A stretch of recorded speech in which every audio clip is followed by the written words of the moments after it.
আজকে খুশির দিনে তোমারই আগমনে ধন্য হলো।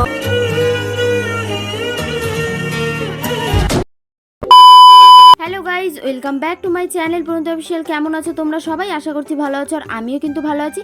তো গাইজ, তোমাদের জন্য নিয়ে চলে এসেছি আমার আরও একটা নতুন ব্লগ ভিডিও নিয়ে। তো গাইজ, আজকে কিন্তু আমার একজন খুবই স্পেশাল মানুষ আসতে চলেছে। তো কে আসতে চলেছে সেটা তোমাদেরকে তো অবশ্যই বলবো। আর এটা দেখো, আমি আগের দিন রেডি হয়েছিলাম, কারণ আগের দিনই আসার কথা ছিল। তারপরে কিন্তু বৃষ্টির কারণে আর আসেনি, যার জন্য কিন্তু আমার মনটা পুরো ভেঙে গেছিলো। তারপরেই কিন্তু আমি জানতে পারলাম যে বৃষ্টির কারণে কালকে আসতে পারিনি, তাই আজকে আসছে আমাদের এখানে। তো এরপরে কিন্তু আমরা চলে গেছি, আর এখানে দেখো কত লোক। আর আমাদের বাড়ির পাশে যেহেতু আমার একজন খুবই প্রিয় মানুষ আসতে চলেছে, আর আমি যাব না সেটা তো আর হতে পারে না। তাই কিন্তু আমি, বোন, মানে সবাই মিলেই দেখতে গেছি। আর এখানে দেখো আমার একটা ফ্রেন্ডও এসেছে। আর এখানে কাকে দেখার জন্য এত ভিড় জমেছে সেটা তোমাদেরকে বলি। এখানে আসছে সুপারস্টার দেব। আর আমি কখনোই ভাবতে পারিনি যে দেবকে এতটা সামনে থেকে আমি দেখতে পাবো। আর ছোটবেলা থেকে আমি যখনই মুভি দেখতাম, আমি কিন্তু একটা হিরোরই নাম জানতাম, যেটা ছিল দেব। বাট আমি কখনো ভাবিনি যে সেই দেবকেই আমি আমার এতটা সামনে থেকে দেখতে পাবো। আর এই দেখো, এই গোলাপটা এনেছে আমার এই ফ্রেন্ড দেবকে দেওয়ার জন্য।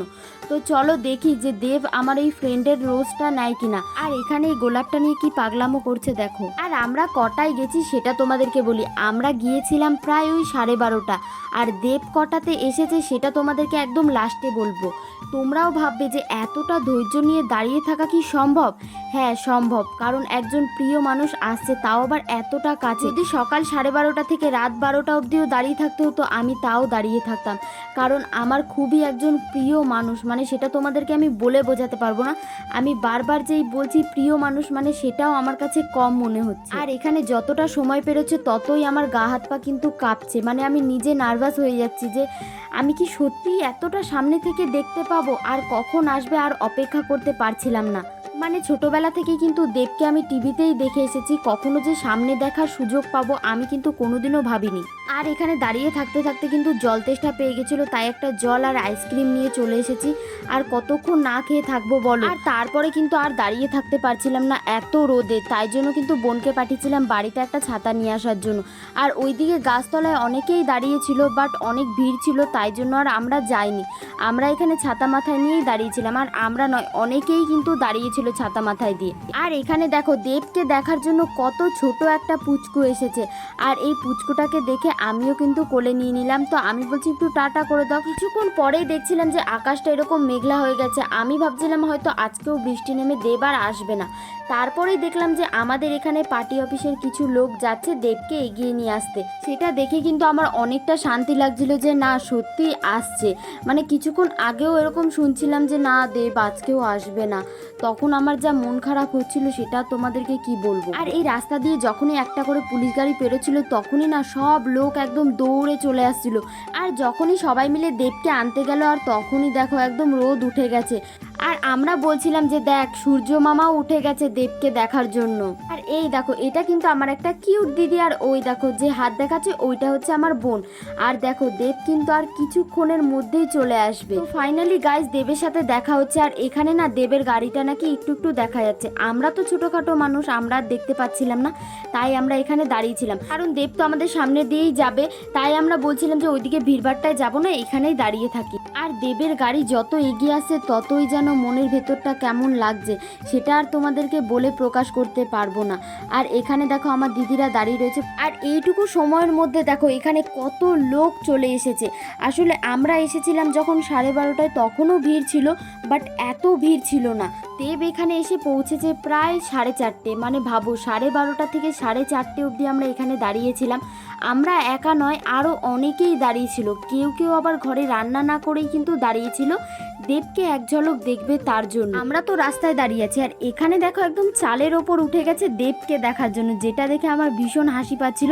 বাট পরে কিন্তু আমি ভাবছিলাম যে আমিও উঠে যাই চালে, দেবকে যেন একটু ভালোভাবে দেখতে পাই তার জন্য। তারপরে কিন্তু আমি দেখতে পেলাম ওই যে দেবের গাড়ি দেখা যাচ্ছে। তারপরে যখন গাড়িটা সামনে আসলো, তখন দেখলাম যে না, এটা দেবের গাড়ি নয়, এটা ছিল একটা পুলিশ গাড়ি। তো সেটা তো স্বাভাবিক, এত বড় একজন সেলিব্রিটি আসছে আর পুলিশ গাড়ি থাকবে না সেটা তো আর হতে পারে না। তাই জন্য কিন্তু এখানে রাস্তা দিয়ে যত লোক ছিল সবাইকে কিন্তু সাইড করে দিচ্ছিল। আমাকেও কিন্তু লাস্টে রোডের থেকে নিচে নামিয়ে দিয়েছে। আমাকে একা নয়, আসলে এখান দিয়ে অনেক গাড়ি পেরোচ্ছিল আর র্যালি করে যাচ্ছিল, তো তার কারণে কিন্তু রোডের ওপরে কোনো লোককেই থাকতে দিচ্ছিল না। আর এখানে যখন দেবের গাড়ি চলে এসেছে না, আগে যা ভিড় ছিল তার থেকে কিন্তু দ্বিগুণ ভিড় জমে গেছে। মানে হঠাৎই এত লোক চলে এসেছিল না, আমরা ভাবছিলাম যে আমরা কোন দুপুরবেলা থেকে দাঁড়িয়ে রয়েছি দেবকে দেখার জন্য, মানে 12:30 থেকে, আর দেব সেখানে এসেছিল 4:30। মানে 4:30-তে এত লোক ছিল না, আর এখান দিয়ে না কোনো গাড়ি পেরোতে দিচ্ছিল না। আর আমার সব থেকে ভালো লেগেছে এই মেয়েগুলো যে ঢাক বাজাচ্ছিল, কোনো কাজই ছোট নয়, এখানেই প্রমাণ হয়। আর দেখো এখানে আমি দাঁড়িয়ে রয়েছি সেই 12:30 থেকে দেবের একটা ফটো তুলবো আর একটু ভিডিও করব তার জন্য। আর যখনই দেব আমার কিছুটা সামনে এসেছে, ঠিক তখনই আমার সাথে কি হলো সেটা তোমাদেরকে বলি। যখনই দেব আমার কিছুটা সামনে এসেছে, ঠিক তখনই কিন্তু আমার ফোনে আর কোনো ভিডিও হচ্ছিল না, না হচ্ছিল কোনো ফটো তোলা। মানে আমি বুঝতেই পারছিলাম না যে আমার ফোনে আসলে কি হয়েছে। ফাইনালি গাইস, যে দেবকে দেখার যে ইচ্ছেটা ছিল, ইচ্ছে না স্বপ্ন আমি কি বলবো আমি নিজেই বুঝতে পারছি না। দেবকে দেখে জাস্ট আমি যে কি বলবো আমি আর কিছুই বুঝতে পারছিলাম না। আর গাইস, দেব না এখানে সবাইকে চকলেট দিচ্ছিল, সেই চকলেট কিন্তু আমি একটা রেখে দিয়েছি যেটা আমি কোনোদিনও খাবো না। এখানে কিন্তু দেব সবাইকে চকলেট দিচ্ছে, মানে ওখান থেকে ছুঁড়ে মারছিল আর সবাই কিন্তু নিয়ে নিচ্ছিল। আমিও পেয়েছিলাম 2টো চকলেট। দেবকে দেখার জন্য আমি এত ভিড়ে এসেছি। আসলে দেব এখান থেকে গিয়ে কিন্তু আমাদের বাড়ির 2-4টে দোকানের পরে গিয়ে নাকি প্রায় 15 মিনিট দাঁড়িয়ে ছিল। আর এই যে ব্ল্যাক কালারের কারটাই করে কিন্তু এখন দেব চলে যাচ্ছে। আসলে যখন আমি বাড়িতে আসলাম তখন আমার বাবা বলছে যে এখান দিয়েই তো দেব পেরোলো। এখন কিন্তু সবাই দেবকে দেখে বাড়ি চলে যাচ্ছে, আর আমিও কিন্তু চলে এসেছি বাড়িতে। আর এখানে দেখো ঘেমে পুরো অবস্থা খারাপ হয়ে গেছে। তো চলো আজকের ভিডিওটা এখানেই শেষ করছি। ভিডিওটা ভালো লাগলে like, comment, share and subscribe করে দিও। চলো বাই, দেখা হচ্ছে নেক্সট ব্লগে।